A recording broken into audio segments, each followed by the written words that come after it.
Is this going to increase prices to you and me? Oh, yeah. It could. It could. It just depends on how the businesses decide to absorb those price increases. Right. Maybe they invest in technology or they reduce overhead. I think if American companies are forced to buy American, it is going to cost more ultimately. And then who's going to pay for that? We are. I mean, we are going to be buying the merchandise that they are going to have to raise the costs on because they're not going to be buying from foreign countries. So ultimately, it does come down to the taxpayer dollar. Donald Trump's increasingly frequent and public threats about tariffs are publicly spooking not just Fox News hosts on live TV, but reportedly elected Republicans as well. But before we unpack all that, if you end up liking this video and you want to support the channel, please be sure to hit the like, subscribe, and alert bells before you go. All right, friends, got a clip or two to show you here. As you know, Donald Trump, during the 2024 campaign, campaigned on an economic policy of universal tariffs. Now, this was really alarming because tariffs are almost always paid by the consumer, and Donald Trump was throwing incredibly high figures around: 20% tariff, 30% tariff, 60% tariff. A Trump supporter named Kevin O'Leary, who's the co-host of Shark Tank, and he's a Fox News contributor, he proposed a 400% tariff on China, and these costs are almost always passed down to the consumer, so it would impact Americans in red states, blue states, progressives, conservatives, and it would hit them really where it hurts. And it's so bad that despite the cultishness that surrounds Trump, even Fox News hosts are slowly but surely getting spooked. They don't want to publicly defy Trump per se, but they are gently sounding the alarm, and Julie Banderas of Fox is one such example. So again, this is important before we play the clip, just to establish that recently Trump did threaten to impose universal tariffs of 25% on Canada and Mexico, two of our top 3 trading partners, and an additional 10% tariff on China. Again, the cost to Americans would be staggering, and Julie Banderas tries to communicate that to her audience. Yeah, I mean, but let's be realistic. I mean, a lot of American companies do not buy American. They do rely on a lot of merchandise that is purchased from other countries. So, I mean, while this is it's set to punish other countries that don't voluntarily cooperate with President Trump on his immigration plan, such as Mexico and Canada, could it hurt American business owners at the same time and backfire? It's definitely going to provide a challenge to those American businesses. And by the way, these are not just large corporations. There are a lot of small businesses. There are a lot of merchants that buy stuff from China and then resell them, on their websites or on Amazon. So they will certainly be affected by this. But, like anything else that comes across any challenge, people have to pivot. So right now, I'm seeing a lot of my clients buy right now from their overseas suppliers and store these goods in advance of this sort of tariff war that's coming, because the more that they can buy now, the less than they will be subject to those price increases later on. And by the way, there's costs of doing that. There's higher interest rates for working capital. There's higher storage costs that you're going to have to incur. But that's what a lot of companies are doing. And I'll tell you another thing that companies are doing, Julie. They're looking for alternative suppliers. Maybe you have a chance to buy American. Even if you can't, you can still move and pivot to another country other than China, which is going to face the largest level of tariffs, and try and pivot and use alternate suppliers as well. Is this going to increase prices to you and me? Oh, yeah. It could. It could. It just depends on how the businesses decide to absorb those price increases. Right. Maybe they invest in technology or they reduce overhead. I think if American companies are forced to buy American, it is going to cost more ultimately. And then who's going to pay for that? We are. I mean, we are going to be buying the merchandise that they are going to have to raise the costs on because they're not going to be buying from foreign countries. So ultimately, it does come down to the taxpayer dollar. We'll see how that works. I want to hear from... So funny that her guest is trying to really find the silver lining here. Well, I mean, it could, almost certainly. Even Julie Banderas on Fox News, a Trump supporter on a Trump-supporting network, is speaking very plainly about this. It is a probabilistic reality. It would be the most unlikely things in the universe. The way I said it to a Trump supporter who challenged me on X is, if Trump imposes the sort of if he actually imposes the sort of tariffs that he's talking about, and there is no price increase for the American consumer, then we should be instead focusing on spending or sending a deep space probe to the rings of Saturn to find the unicorns dancing on those rings. That is how unlikely it would be for these sorts of universal tariffs not to make their way down to the American consumer. And even this guy that she's talking to acknowledges it. Right now, my peers, the people I work with, other companies, people in my space, they are trying to actually get ahead of this. He even used the phrase tariff war. That's how, he kind of betrayed himself there, because he's insinuating, and he's correct to do so, that if Trump were to do this, it would trigger a trade war with China, with Canada, with Mexico, our top three trading partners. It would be disastrous for the American consumer. But Julie Banderas is visibly spooked, and I don't blame her. And before we turn to what we are learning about elected Republicans as a consequence of Trump's threats to, impose tariffs, I want to show you instead an article that Julie Banderas referenced at the beginning of this segment, which you did not see because we're going to go over it ourselves. It's a Wall Street Journal article. Now, two things to note. Number one, the Wall Street Journal is one of the most reputably conservative publications in the country and has been for years. This is not a liberal rag, right? This is not something that I am particularly inclined to read. The Wall Street Journal has a right-wing bent. Number two, it's owned by the same conglomerate which owns Fox News. It's a Rupert Murdoch enterprise.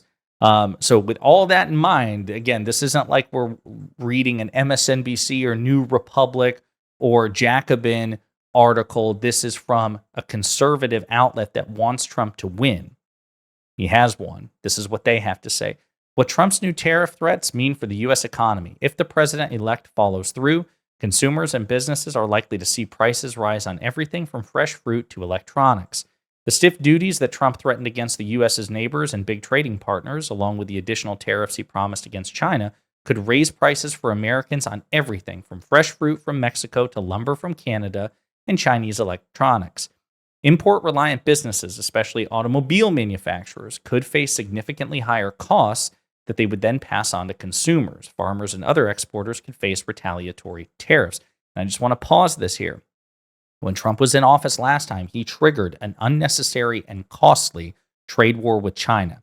And as a consequence of his unnecessary and costly trade war with China, the federal government had to subsidize American farmers because China retaliated against American farmers and punished them. And so this is where we were left with. It was a disastrous trade war that Trump started in his first term. So don't just simply dismiss this as an idle threat. He's done similar things in the past. Trump's promise to impose 25% tariffs on China, on Canada and Mexico, and an additional 10% on Chinese imports on the first day of his presidency could lead to higher prices, just as the country appears to be turning a corner on inflation. Many Americans said they voted for Trump precisely because of the brutal price increases that they blamed on the Biden administration. The tariff threat upends the forecasts of many economists who've been assuming that the duties Trump will impose wouldn't be nearly as high as what he pledged on the campaign trail. Whether a negotiating tactic or an opening salvo in a bid to rework global trade, Trump's tariff threat represents a ratcheting up of his rhetoric. Okay? So they're not happy about this either.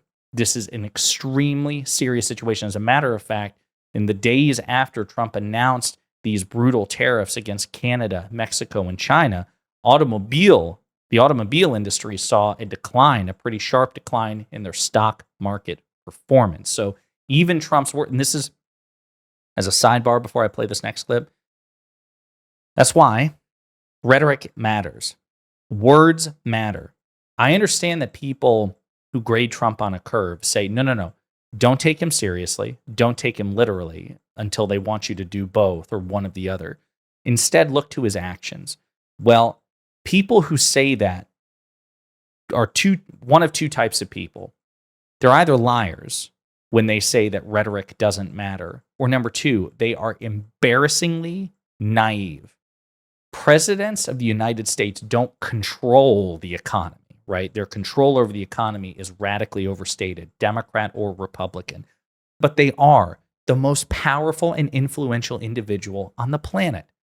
So when President Biden says something, it could, for better or worse, have a market impact. Same thing for Donald Trump. He's not president yet, but he's going to be president starting January 20th. So when he threatens to trigger a trade war with our top three global trading partners, that has consequences. Words are action in politics. Duh, it is the most important industry or field of human study that involves the written and spoken word, with the possible exception of religion. Words matter in politics, particularly from the powerful, particularly from presidents of the United States and future presidents of the United States. So this is 2 months before Trump becomes president. Imagine what it's going to be like when he says stuff like this after he becomes president. Food for thought. Now let's get to what we're hearing about elected Republicans as a consequence of Trump's rhetoric on tariffs. One of those things, this conversation with the Mexican president saying on Truth Social, of course, that she had agreed to effectively close our southern border. That's not what she said she agreed to. But just a reminder of where things are on the issue of border crossings, illegal border crossings. They're actually down significantly since the height of it back late last year in December, all the way down through now. A lot of it stemming from Biden's executive orders that came as a result of a lot of pressure and the failure to act in Congress. But this is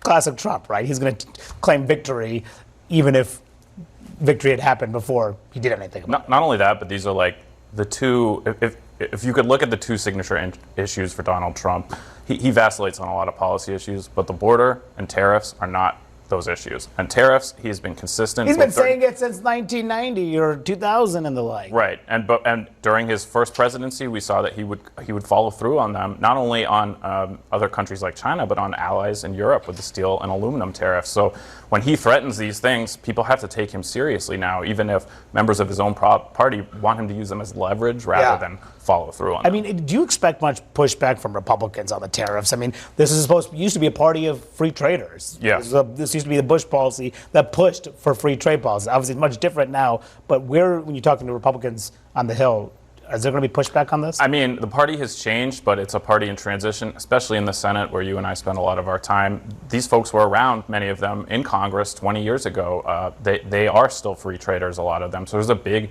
divide there. And I think at this point, Trump's not president yet. It's kind of unclear whether he's going to follow through on these tariffs right away. So what Republicans are going to say is, well, he's just using this for a negotiating position. He's just using this for leverage to stem border crossings, stem fentanyl coming into the country. But we also know he'll follow through on that. And I don't think Republicans want him to, because that's probably the biggest opening for Democrats politically, is if Trump, like Eva was talking about, his actions end up raising prices, start to wreck the economy, things like that. That's what could turn the fortunes around for the Democratic Party, a lot more than these moments of introspection that they're going through right now. Right. So, again, nobody has a crystal ball. I'm not making predictions. But Trump does have a track record of being tariff friendly, not just in rhetoric, which again, I'm sorry, does matter unless you're a child who believes that the words of the most powerful people on earth are irrelevant, but also in terms of implementation. Trump did impose tariffs on allies and global adversaries in the past, and he did trigger unnecessary trade wars.